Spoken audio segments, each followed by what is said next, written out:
Instead of a reading, this morning I'm going to tell you a real story, a true story that happened to me. I have two sons, and I was going to the baseball game of one of them. I loved going to watch him play baseball, and it was nighttime, almost Halloween. Everybody had their folding chairs, all the parents were sitting watching the game. I was trying to cheer when the other parents cheered because otherwise I always cheered at the wrong times. And it embarrassed my son, and he would say, "Ma, just cheer when the other parents cheer." Okay. And I noticed a little girl, maybe 5 years old, who was spinning around, and she had on a black witch's hat. And that was pretty brave in South Carolina at that time, where they would argue about whether you should even have Halloween and was it filled with demons. And I wanted to encourage her and her mother, who was sitting next to her, and I tried to make eye contact, but I couldn't get her mother to make eye contact. But the little girl spun over to me. I had on a cowgirl hat, kind of flat top and wide brim cowgirl hat to keep my head warm. And she said, "I like your hat." I said, "I like your hat." I said, "Are you a witch?" She said, "Yes." I said, "Do you know any spells?" And she said, "Oh." I said, "A girl can't have too many spells." And then we were all packing up to leave, and this little girl came by me, and with a look on her face like an old woman, with eyes that were ancient, she stroked my arm and looked up at me and said, "Oh, my dear."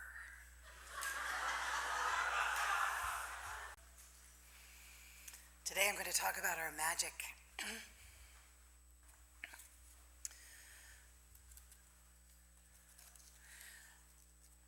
Who are you? I mean, what is about you? What is it about you that's you? If you had to put your finger on it, what would it be? It's that thing that makes you you that I'm calling your magic, your power. The difference between your brain and your mind.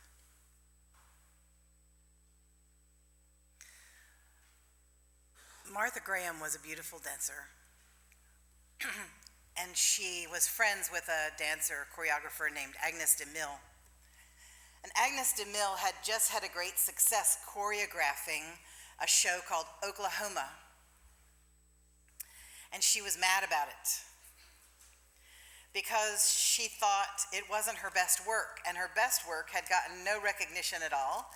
And now this work that she thought was just fairly good was getting all kinds of kudos from all around the world.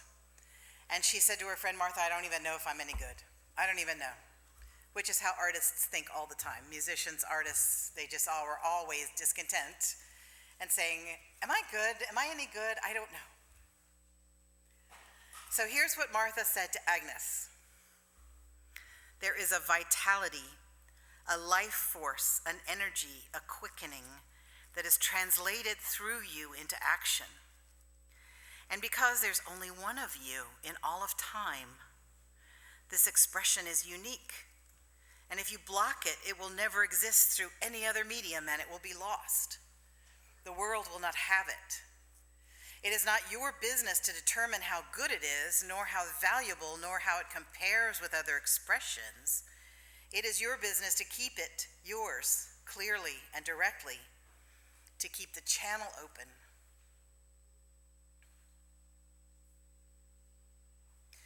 Your spark, according to Unitarian Universalist beliefs drawn from transcendentalism and Eastern philosophy, your spark is part of the great soul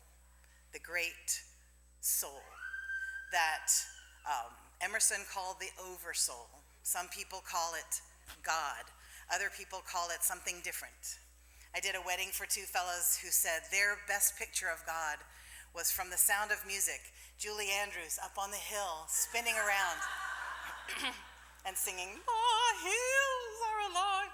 Anyway, and that was their picture of God, and so they called God Julie.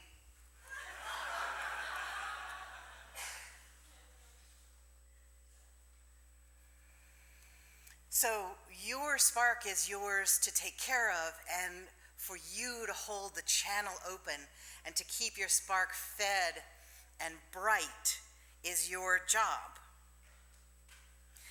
It's as if from the great fire comes a little piece of that fire, like you could break off a piece and it would become that spark in you.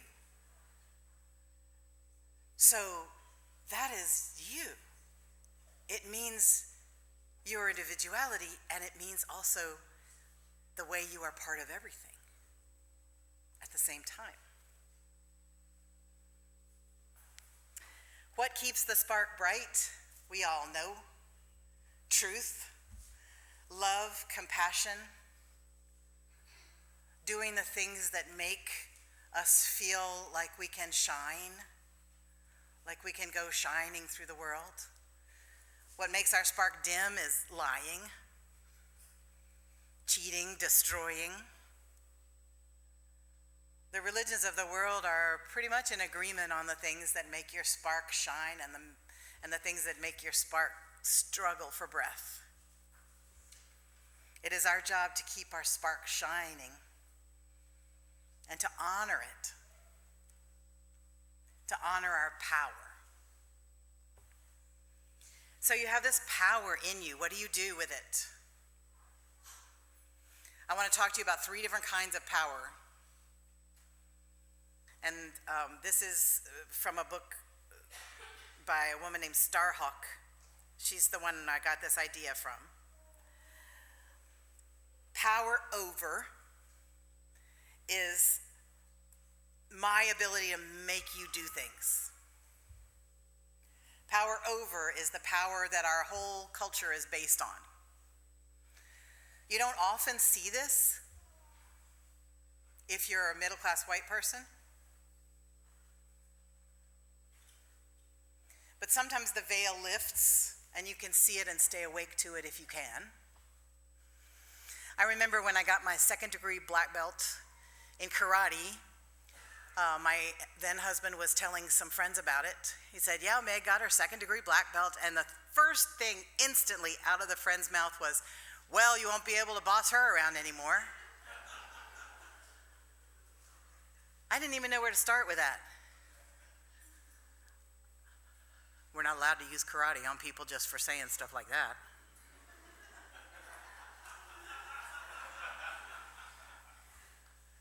But I thought, that betrays to me that something about this relationship, according to the way the world sees it, is based on his ability to beat me up if he needs to, and tell me what to do if he needs to.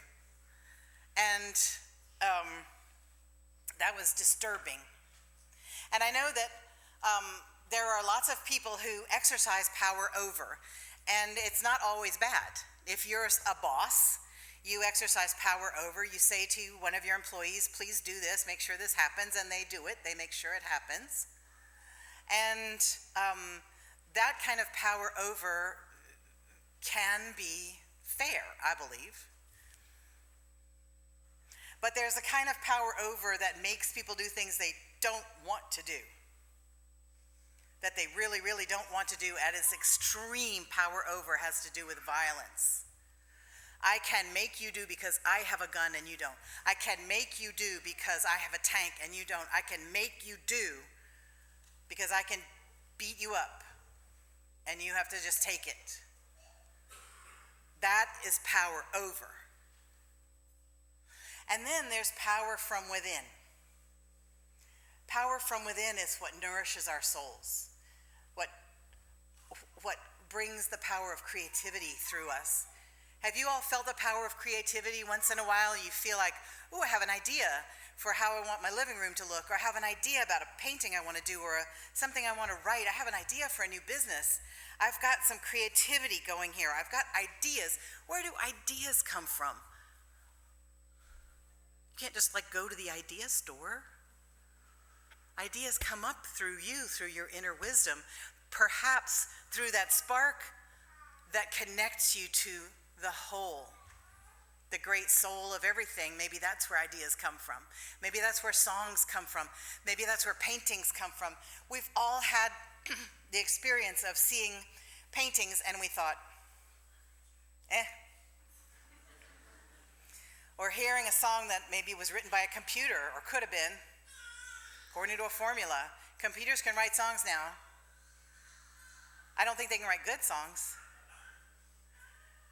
And we all know the difference between a song that has soul and one that doesn't. I mean, this is Austin. We've got music with soul in it all around us. We know art that has soul. We know books that have soul. If you read enough of somebody's books, you get to know them. You get to feel their personality, right? That's not always a good thing. And then you stop reading their books because you've gotten enough of a little sip of their personality and you go, I don't want to hang out with you anymore. But there's soul force that comes through you into the things that you make and the things that you build and into your actions. And nobody can do that the same way that you do it. Your soul force goes into the things that you do, your actions. And we all know the feeling of getting inspired sometimes. You get inspired and you go, where in the world did that come from?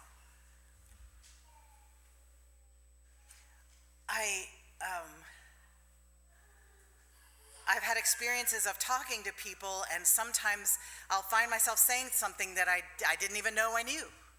Have you ever had that experience? Something's coming out of your mouth and you go, wow, that was good. I didn't even know I knew that. That's inspiration. That comes from the great soul of all things, of which you are a part. And so we work to shine.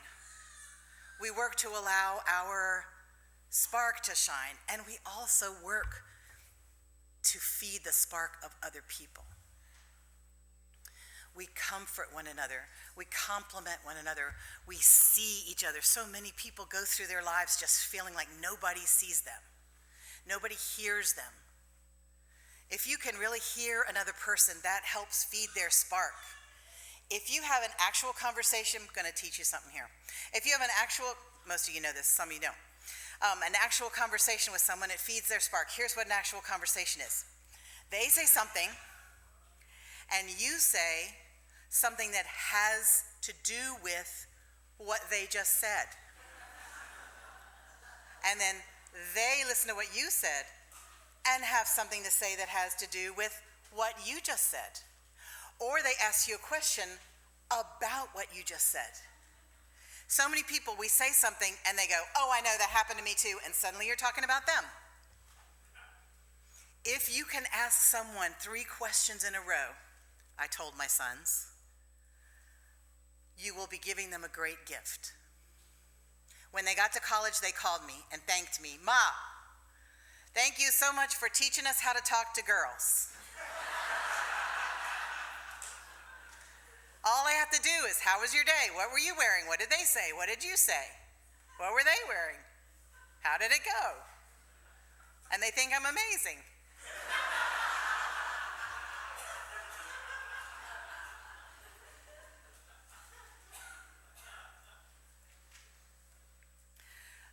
Asking people 3 questions in a row is a great way to nourish their spark.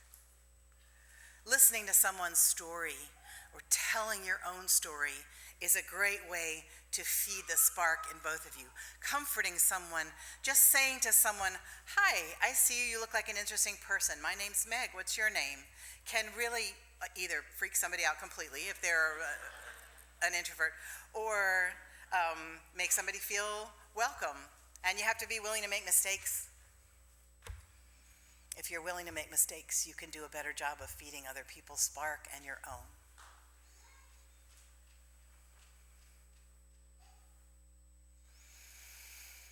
We build the beloved community by attending to the spark in one another, by looking for people whose flame is flickering low and asking them, what can I do for you? By knowing yourself when your own flame is flickering low and reaching out and doing something that helps feed your spark. This is a way to transform lives, and this is one way to build beloved community, to go shining through your life. We're going to end with another chant, a chant that shows us everything is one and that there is only transformation everywhere, and that maybe death is just transformation. That is a mystery. Hoof and horn, all that dies shall be reborn. Corn and grain, all that falls shall rise again. If you would like to stand, if you're able, and stomp out the rhythm to this, you are welcome to. If you want to sit, you can use your own heart as a drum. Hoof and horn, all that dies shall be reborn. Corn and grain, all that falls shall rise again. Hoof and horn, all that dies shall be reborn. Corn and grain, all that falls shall rise again. Hoof and horn, all that dies shall be reborn.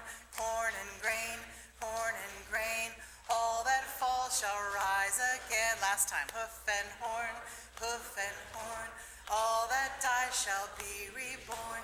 Corn and grain, all that falls shall rise again.